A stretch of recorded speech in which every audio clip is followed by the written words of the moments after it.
Repentance is a everyday act, not once in a life time. ఏదో జీవితంలో ఒక్కసారి మనసు పొందానంటే అని చెప్తాం మాత్రం కాదు. ప్రతి దినము మనలో మార్చుకోవాల్సింది చాలా ఉంది, మనలో మలుచుకోవాల్సింది చాలా ఉంది. ఎంత మారేమో దినము క్రీస్తు వల్లే చెక్కబడాలంట, మలచబడాలంట, డే టు డే ట్రాన్స్ఫర్మేషన్ కలగాలంట. ఎంత మార్పు కలిగి ఉన్నాము, ఎంత మారేమో.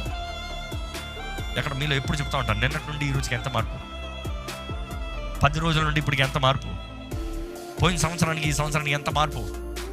పోయిన సంవత్సరం ఇది నా బలహీనత అన్నావు, ఇప్పుడు ఆపేవా? పోయిన సంవత్సరం ఇది నా అలవాటు అన్నావు, ఇప్పుడు ఆపేవా?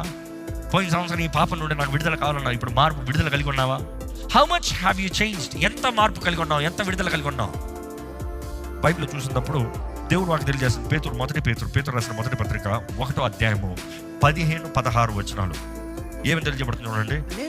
Be holy in all your conduct. నేను పరిశుద్ధుడనై ఉన్నాను కనుక మీరును పరిశుద్ధులై ఉండుడి. నేను పరిశుద్ధులై ఉన్నాను కనుక మీరును పరిశుద్ధులై ఉండండి దేవుడు చెప్తున్నాడు.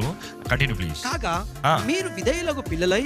ఎలా అంట పరిశుద్ధత ఎలా కలిగి ఉంటాం చూడండి. మీరు విధేయులకు పిల్లలై మీ పూర్వపు అజ్ఞాన దశలో మీకుండిన ఆశలను అనుసరించి, నీ గతంలో ఉన్న అలవాట్లు, నీ గతంలో ఉన్న పాపపు కార్యాలు, నీ గతమంతట్లో ఉన్న విషయాలని విడిచిపెట్టి అనుసరించి ప్రవర్తింపక మిమ్మల్ని పిలిచిన వారును పరిశుద్ధుడై ఉన్న ప్రకారమున మీరును సమస్త ప్రవర్తన యందు పరిశుద్ధులై ఉండుడి.